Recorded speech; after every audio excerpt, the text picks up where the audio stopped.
Ukraine യുദ്ധത്തിൽ നേരിട്ടുള്ള ചർച്ചകൾ ഈ മാസം 15-ാം തീയതി തുർക്കിയിൽ നടത്താൻ തയ്യാറായി വന്നു വ്ളാഡിമിർ പുടിനും വോളോഡിമിർ സെലൻസ്കിയും. ഗൾഫ് രാജ്യങ്ങളിലേക്ക് അമേരിക്കൻ പ്രസിഡന്റും തുർക്കിയിലേക്ക് അമേരിക്കൻ സ്റ്റേറ്റ് സെക്രട്ടറിയും യാത്രയും നടത്തുന്നു. അപ്പോൾ പുതിയ പശ്ചാത്തലം, പുതിയ ഒരുക്കങ്ങൾ എന്തൊക്കെയാണെന്ന് ബി ജെയിംസ് പരിശോധിക്കുകയാണ്. Good morning B James. Good morning S K. Okay, അപ്പോൾ നമ്മുടെ പുതിയ മാർപ്പാപ്പയും വന്നു. അപ്പോൾ അങ്ങനെയുള്ള കാര്യങ്ങളൊക്കെ ഉണ്ട്, പറയൂ. എസ് കെ എൻ, ഈ ഉക്രൈൻ യുദ്ധം ആരംഭിച്ചിട്ട് 3.5 വർഷം പിന്നിടുകയാണ്. ഇതിൻ്റെ കാര്യത്തിൽ പലതവണ സന്ധി സംഭാഷണങ്ങൾ നടന്നെങ്കിലും ഒന്നും ആയില്ല. ഇപ്പോൾ ഇതാ അത്ഭുതകരമായിട്ട് വ്ളാഡിമിർ പുടിൻ, റഷ്യയുടെ പ്രസിഡന്റ്, രംഗത്ത് വന്നിരിക്കുന്നു.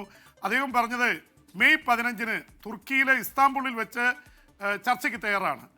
ഉടൻ വ്ളാഡിമിർ സെലൻസ്കിയുടെ മറുപടി വന്നു, ഞാനും തയ്യാറാണ്, ഞങ്ങൾ തയ്യാറാണ്, ഉക്രൈൻ തയ്യാറാണ്. പക്ഷെ ഒരു കാര്യമുണ്ട്, അതിനു മുമ്പേ ഇന്ന് മുതൽ എന്നുവെച്ചാൽ മെയ് 12-ാം തീയതി വെടിനിർത്തൽ പ്രഖ്യാപിക്കണം. പക്ഷെ അതേക്കുറിച്ച് പുടിനൊന്നും പറഞ്ഞിട്ടില്ല. ഞാൻ 15-ാം തീയതി, വളരെ നാടകീയമായിട്ടാണ്, ഞാൻ 15-ാം തീയതി ഇസ്താംബുളിൽ പുടിനെ കാത്തിരിക്കും. അതിന് പുടിൻ മറുപടി ഒന്നും പറഞ്ഞിട്ടില്ല. പുടിൻ വരുമോ, പുടിൻ്റെ വളരെ അടുത്ത ആൾക്കാരായിട്ടുള്ള സെർഗി ലാവ്റോവിനെ പോലുള്ള വിദേശകാര്യമന്ത്രിയൊക്കെയാണോ വരാൻ പോണത് നമുക്കറിയില്ല. എന്തായാലും നേരിട്ട് ചർച്ചയ്ക്ക് തയ്യാറാണ് റഷ്യ എന്നാണ് പറഞ്ഞിരിക്കുന്നത്. എന്തായാലും ഇതൊരു വലിയൊരു ഡെവലപ്മെൻ്റാണ് എസ് കെ എൻ.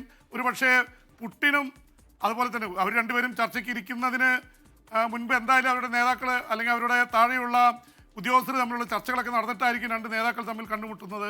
എന്തായാലും അമേരിക്കയുടെ പ്രസിഡന്റ് ട്രംപ് എല്ലാത്തിലും ഇടപെടുന്നുണ്ട്. ട്രംപ് ഇവിടെയും പറഞ്ഞിട്ടുണ്ട് 30 ദിവസത്തേക്ക് വെടിനിർത്തുക, എന്നിട്ട് നോക്കാൻ കാര്യങ്ങൾ എന്നുള്ളത്. എന്തായാലും യൂറോപ്പ് ഒരു ഭീഷണി മുഴക്കിയത് പുടിൻ അല്പം ഒന്ന് ഉലച്ചിട്ടുണ്ട്. കാരണം ജർമ്മനി, ബ്രിട്ടൻ, ഫ്രാൻസ് അടക്കമുള്ള രാജ്യങ്ങൾ അവർ അതിശക്തമായ ഭാഷയിൽ, ഇറ്റലിയും കൂടിയുണ്ട്, ഭാഷയിൽ പറഞ്ഞിട്ടുണ്ട്, ഞങ്ങൾ ഇത് നിർത്തിയില്ലെങ്കിൽ, വെടിനിർത്തിയില്ലെങ്കിൽ ഞങ്ങളൊക്കെ യൂറോപ്യൻ രാജ്യങ്ങൾ കൂടി ഇനി യുദ്ധത്തിൽ പങ്കാളികളാവാൻ പോവുകയാണ്. അവരവിടെ പോയി സെലൻസ്കിയുടെ കൂടെ പറഞ്ഞു. എന്തായാലും റഷ്യയെ സംബന്ധിച്ചിടത്തോളം ഇനി മുന്നോട്ട് പോകാൻ വലിയ താല്പര്യമില്ല. അമേരിക്കയുടെ വലിയ സമ്മർദ്ദമുണ്ട്. അതുകൊണ്ട് പുടിൻ പറഞ്ഞപ്പോൾ തന്നെ ട്രംപ് പറഞ്ഞു സെലൻസ്കി ഇതിന് സമ്മതിക്കണം. എന്തായാലും അമേരിക്ക എല്ലായിടത്തും ഇടപെടുന്നുണ്ട്. അതിൻ്റെ ഭാഗമായിട്ട് തന്നെ കാണേണ്ടി വരും എസ് കെ എൻ. സെലൻസ്കി പോകുന്ന സ്ഥലത്ത്, തുർക്കിയിൽ അല്ലെങ്കിൽ പുടിൻ പോകുന്നിടത്ത് 14 മുതൽ 16 വരെ അമേരിക്കയുടെ സ്റ്റേറ്റ് സെക്രട്ടറി മാർക്ക് റൂബിയോ പോകുന്നുണ്ട്. അതിൻ്റെ അർത്ഥം തുർക്കിയിൽ നടക്കുന്ന ഉക്രൈൻ ചർച്ചയിൽ അമേരിക്ക പരോക്ഷമായി പങ്കാളിയാവും. ഇപ്പുറത്ത് എസ് കെ എൻ, അമേരിക്കയുടെ പ്രസിഡന്റ് ഡൊണാൾഡ് ട്രംപ് ഗൾഫിലേക്ക്, അവരുടെ ഏറ്റവും സഖ്യ രാജ്യങ്ങളായിട്ടുള്ള സൗദി അറേബ്യയിലേക്കും UAE-യിലേക്കും ഒക്കെ ചർച്ച പോകുന്നു. അതിൻ്റെ ലക്ഷ്യം ഇസ്രായേൽ ഹമാസ് യുദ്ധത്തിന് അറുതി വരുത്തുക എന്നുള്ളതാണ്. ഒരുപക്ഷെ ഇപ്പം തന്നെ ഇന്ത്യ പാക് യുദ്ധം അവസാനിച്ചതിൻ്റെ ഒരു ഉത്തരവാദിത്വം, അതിൻ്റെ ക്രെഡിറ്റ് ട്രംപ് അവകാശപ്പെടുന്നുണ്ട്. അപ്പോൾ യുക്രൈൻ യുദ്ധം അവസാനിക്കുകയും ഇസ്രായേൽ ഹമാസ് യുദ്ധം അവസാനിപ്പിക്കുകയും ചെയ്താൽ 3 യുദ്ധവും താനാണ് നിർത്തിയതെന്ന് ട്രംപ് അവകാശപ്പെടും. ഒരുപക്ഷെ നൊബേൽ സമ്മാനത്തിന് അർഹനാവാനുള്ള സാധ്യത കൂടി അദ്ദേഹം ഉന്നയിക്കാൻ സാധ്യതയുണ്ട്. ട്രംപിന് ഇതൊന്നും നോട്ടമല്ല. ഇപ്പോൾ ഏറ്റവും അവസാനം ചൈനയുമായിട്ട് വ്യാപാര കരാർ അണ്ടർ ദ ടേബിൾ ചർച്ച നടക്കുകയായിരുന്നു. അതിനിടയിൽ ചൈന അറിയാതെ ട്രംപ് കയറി ട്വീറ്റ് ചെയ്തു, ഞങ്ങൾ തമ്മിലുള്ള ചർച്ചകൾ അതീവ വിജയമാണ്, കാര്യങ്ങൾ വിജയിക്കുന്നുണ്ട്. അപ്പോൾ ട്രംപ് വളരെ അഗ്രസീവായിട്ടുള്ളൊരു ലൈനാണ് സ്വീകരിച്ചിരിക്കുന്നത്. ഇപ്പോൾ സൗദി അറേബ്യയിലും UAE-യിലും പോയി ഈ ഹമാസും ഇസ്രായേലും തമ്മിലുള്ള യുദ്ധം അവസാനിപ്പിക്കാനുള്ളൊരു നീക്കം കൂടി നടത്തുകയാണ്. അപ്പോൾ ഇതിൻ്റെയൊക്കെ പശ്ചാത്തലത്തിൽ കൂടി ഇപ്പോൾ എസ് കെ ചോദിച്ച പോലെ പുതിയ മാർപ്പാപ്പ ലിയോ 14 വന്നിരിക്കുന്നു.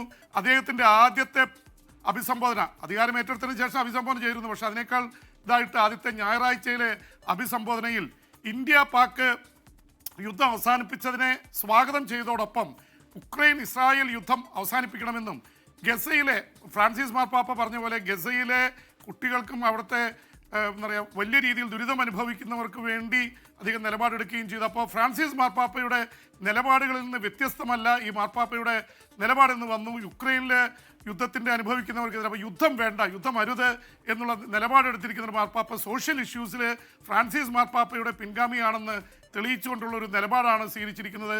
ഫ്രാൻസിസ് മാർപ്പാപ്പ തൻ്റെ പോപ്പ് മൊബൈൽ തന്നെ ഗസയിലെ പാവപ്പെട്ട കുഞ്ഞുങ്ങൾക്ക് ചികിത്സയ്ക്കായാണ് സിംബോളിക്കായിട്ട് വിട്ടുകൊടുത്തത്. അപ്പോൾ ആ നിലപാട്, സോഷ്യൽ ഇഷ്യൂസിലുള്ള നിലപാട് തുടരും എന്നുള്ളത് കൂടിയാണ്. എസ് കെ ഒരു പ്രധാനപ്പെട്ട ഒരു കാര്യം കൂടിയുണ്ട്. അദ്ദേഹം എടുത്ത പേരിനെ കുറിച്ച് വലിയത് നടക്കുകയാണ്. ലിയോ 14. ലിയോ 13 എന്നുള്ള മാർപ്പാപ്പ 1878 മുതൽ 1903 വരെ മാർപ്പാപ്പയായിരുന്ന ആളാണ്. തൊഴിലാളികളുടെ മാർപ്പാപ്പ എന്നാണ് അറിയപ്പെട്ടിരുന്നത്. അദ്ദേഹം റേരും നൊവാരും എന്നുള്ള തൊഴിലാളികളുടെ ചാക്രിക ലേഖനം എഴുതിയിരുന്നു. അന്ന് വ്യവസായ വിപ്ലവത്തിൻ്റെ കാലത്ത് തൊഴിലാളികൾക്ക് വേണ്ടി എഴുതിയ, തൊഴിലാളികളുടെ അവരനുഭവിക്കുന്ന പീഡനങ്ങളുടെയൊക്കെ പശ്ചാത്തലത്തിലാണ് അങ്ങനെ ഒന്ന് എഴുതിയത്. ഇപ്പോൾ മാർപ്പാപ്പ പറയുന്നത് ആർട്ടിഫിഷ്യൽ ഇൻ്റലിജൻസ് വരുന്നു, അതുമൂലം കോടിക്കണക്കിന് ആൾക്കാർക്ക് ജോലി നഷ്ടപ്പെടാൻ പോവുകയാണ് അടുത്ത 10 വർഷത്തിനുള്ളിൽ. അതുകൊണ്ട് അവരുടെ ബുദ്ധിമുട്ടുകൾ കൂടി ഓർത്തിട്ടാണ് ഞാൻ ഈ പേര് സ്വീകരിച്ചത്. ലിയോ 14 തൊഴിലാളികളുടെ മാർപ്പാപ്പ എന്നുള്ള രീതിയിലും പാവപ്പെട്ടവരുടെ മാർപ്പാപ്പ എന്ന നിലയിലും അറിയപ്പെടാനാണ് തനിക്ക് താല്പര്യം എന്നുള്ള സൂചന നൽകിക്കൊണ്ടാണ് അങ്ങനെ ഒരു പറഞ്ഞിരിക്കുന്നത്. അപ്പോൾ എന്തായാലും ഇത് വലിയൊരു സംഭവവാസം തന്നെയാണ്. കാരണം അദ്ദേഹം ടെക്നോളജിയുടെ ആൾ കൂടിയാണ്. SKN ആർട്ടിഫിഷ്യൽ ഇൻ്റലിജൻസിൻ്റെ കുറിച്ചും ഡിജിറ്റൽ ഇതിനെക്കുറിച്ചും ഏറ്റവും കൂടുതൽ പഠിച്ച ഒരു മാർപ്പാപ്പ കൂടിയാണ് ആദ്യമായിട്ട് രംഗത്ത് വരുന്നത്. SKN. Thank you. VP James ആണ് നമുക്കൊപ്പം ചേർന്നത്.